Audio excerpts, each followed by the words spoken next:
Tonight at 9. There's no way that the current station could accommodate this use as is. Transit concerns for Northern Virginia as the Caps and Wizards Arena project moves full steam ahead. Repeat robberies at Rockville Town Square. Coming out of COVID is when we started to really see it increasing significantly. The crime now changing the way some shops do business. A Red Line Metro shutdown right in the middle of holiday shopping season. Businesses say the timing could not be worse. Plus, they told us that emergency surgery was the best option. A mom shares her daughter's terrifying experience with a toy labeled for children. Now stores are making changes just in time for the holidays.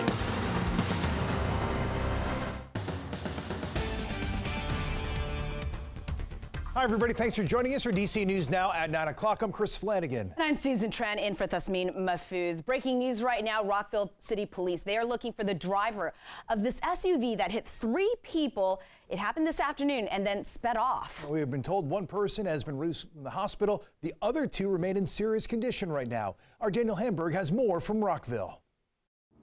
Yeah, this hit and run happened right behind me in front of Potbelly and Hot Pot City at the corner of Maryland and East Montgomery Avenues. I talked with a witness who didn't see the crash itself, but saw the aftermath. It was a very sad, situation that I walked into. Nikki Diasis lives in the apartment building next to where the crash happened and says all 3 victims were critically injured, including a 79-year-old grandmother who was unconscious and her grandson who she saw hopping around on one leg. The grandson was obviously very distraught, frantic, but was able to give, seemed like a really good description to the police officers on who the suspect was.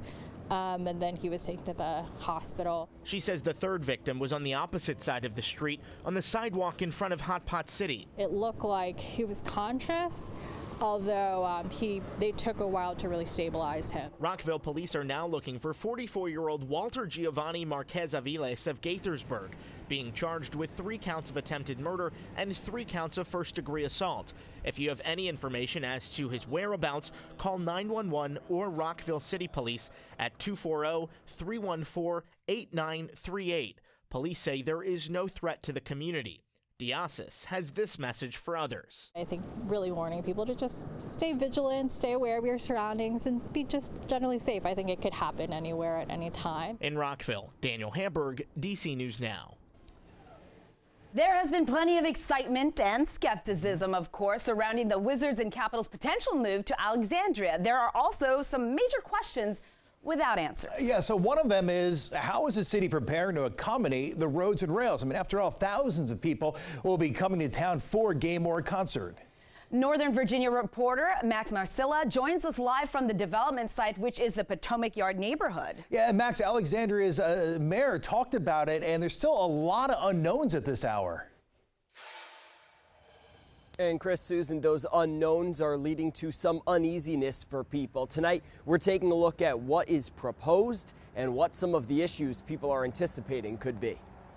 Before this vision of a new home for the Caps and Wiz in Alexandria gets the green light, people who live, work, and commute through here want to see transportation troubles tackled. Route 1 is already kind of difficult to navigate during rush hour, and that comes as a surprise to no one. Everybody acknowledges that. A plan for how thousands of people can come and go, and right now roads are congested and the new metro station only has one entrance. I think it is definitely going to have to be built out more. Katie Waynick leads the Delray Citizens Association, and hours after the announcement, she hosted Alexandria's Mayor Justin Wilson at a virtual town hall. The traffic and the transportation is probably the biggest unknown here. Wilson says this is designed to be a transit arena, but this metro stop as of now isn't situated for thousands to come through on their way to watch a slam or a score. There is no way that the current station could accommodate this use as is. It's a sentiment echoed by WMATA GM Randy Clark, who says he wasn't involved in any discussions related to the project. Clearly would need some type of modification, I think, to handle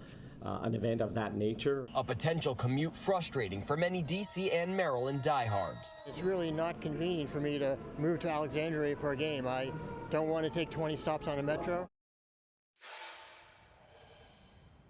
Governor Youngkin says a number of agencies, including VDOT, will look into and come up with a detailed analysis of certain transportation needs. Mayor Wilson said beyond the metro renovations and potential work on the metro line here, other options include investing in some intersections and roads that lead up to what could be the future arena.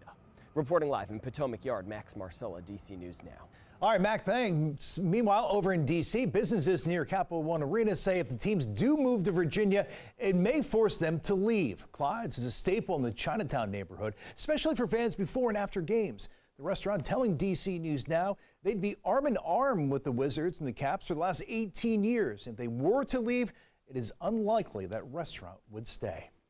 All right, let's get a first check on the forecast with Chief Meteorologist Janessa Webb as we inch closer to the weekend. I know, and we're watching out for Sunday where we do have some concerns there, Janessa. Yeah, we have a coastal low that's going to start to develop across areas of the Gulf Coast. So that's the Gulf of Mexico. It's really going to start in Florida. Right now, we have zero concerns across the DMV with high pressure kind of taking over. Temperatures still very chilly out there. So if you're going to be walking around for tomorrow morning, much of the same pattern that we've been dealing with the last couple of nights. Satellite composite radar, very quiet, no cloud coverage, and we're really seeing that double dose of kind of high pressure that's settling in out towards Richmond, areas of Charleston, West Virginia. This storm system that we're really kind of talking about, it has not developed yet. It's almost a similar situation of what we saw last week. It's going to kind of spark up on Saturday morning and then kind of rev up across the country. Temperatures right now very chilly for Luray, Manassas into Fairfax County, 39 for DC, upper 30s for Baltimore County out towards Westminster. So tomorrow morning, no concerns, again, wall-to-wall sunshine. And tomorrow we're excited for daytime highs back into the lower 50s across most locations. We'll talk about this approaching storm system coming up. All right, Janessa, thank you. We are just days away from some major closures on the Red Line. Metro is suspending service at several downtown stops as it repairs deteriorating concrete ceilings that are just decades old. The work will impact the Chinatown Gallery Place stop, and that's where we find our Mariel Carbone live for us tonight. And Mariel, Metro says it's going to do this work during the holiday stretch because it's the lowest time where they see 40% fewer riders. Is that any consolation? I mean, those numbers, Susan, accurate according to Metro, but if you talk to any of the business owners in this area, they say they need this line up and running. This specific stop, it's just steps away from where DC's holiday market is. This is just one of the areas that depends on people being able to successfully get downtown. Ask any small business owner and they'll likely tell you the holidays are a big money maker. It's a huge deal. Q4 is like make or break for this business and for most of the businesses here. So it's important people can actually get to the shops to spend. Yeah, the timing's not great.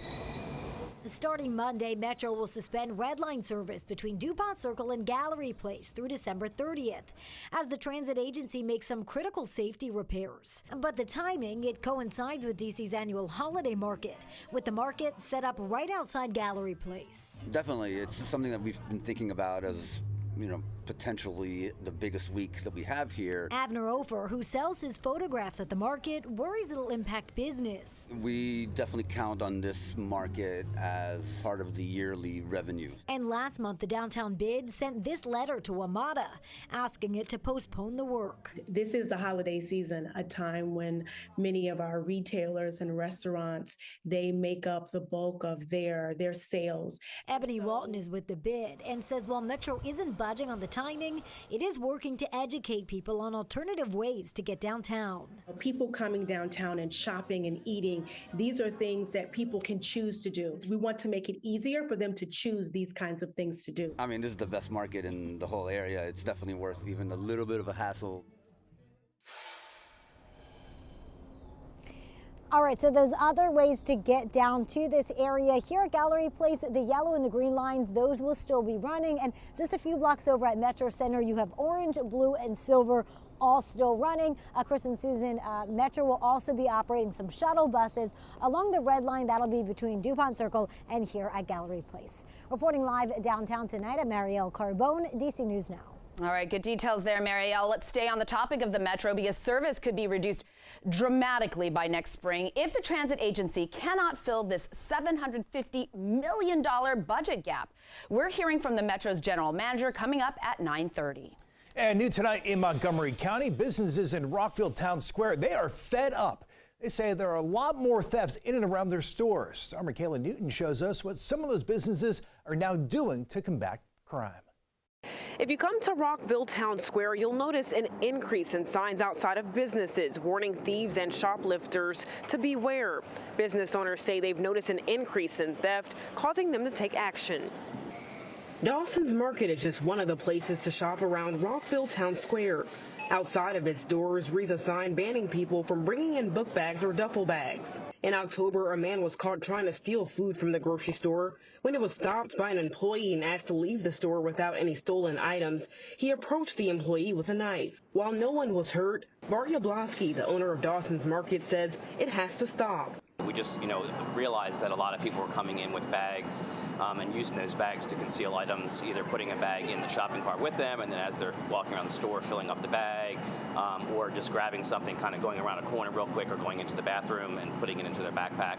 Yablowski says he's noticed the increase in the last few months. Businesses, especially grocery businesses, work on small margins to begin with. And so, if you start losing product, that's going to put the business out, or it's going to cause the business to have to raise their prices. Just a couple of steps away from the grocery store is Nature by Trajoc, a temporary boutique which the owner, Kenya Garcia, has had to put up a similar sign. Then inside the store, I noticed like I lose pair of shoes, jewelry, little things. So I feel devastated because I lose around $4,000. Kenya told me she's doing the best that she can to try and prevent it from happening, recently working with police and a security company to try and install security cameras and an alarm system. Reporting in Rockville, Maryland, I'm Michaela Newton for DC News Now. All right, developing now at 9, is time up for teens and kids on TikTok? Virginia Governor Glenn Youngkin seems to think so. The governor introduced legislation today that would prevent children 18 years old and under from using the app, which he says is significantly harming our youth. Our children are losing the chance to cultivate essential social skills. They're encountering cyberbullying and they're isolated. There's substantial distraction in school, escalating depression and sleep disorders. Tech companies promised to give people the power to build community and bring the world closer together. But children are more lonely than ever. Well, Youngkin has not yet outlined how exactly the state will restrict the app. As of right now, Montana is the only state that has issued a complete ban on TikTok. That ban is set to take effect in the new year. New tonight, the Southeast Library in D.C. is closing until at least 2026. The library system says this branch will undergo some major renovations. Now, the last day you can go there is January 4th. And then after that, the closest library is the Northeast branch, which is less than a mile away on 7th Street. Prince George's County is now accepting applications for its new guaranteed income program. The pilot program gives 125 seniors and 50 young adults $800 a month for the next 2 years. Now, the young adults, you need to be between 18 and 24 years old, and you would have had to age out of foster care between 2020 and 22. We have links to apply on our website, dcnewsnow.com.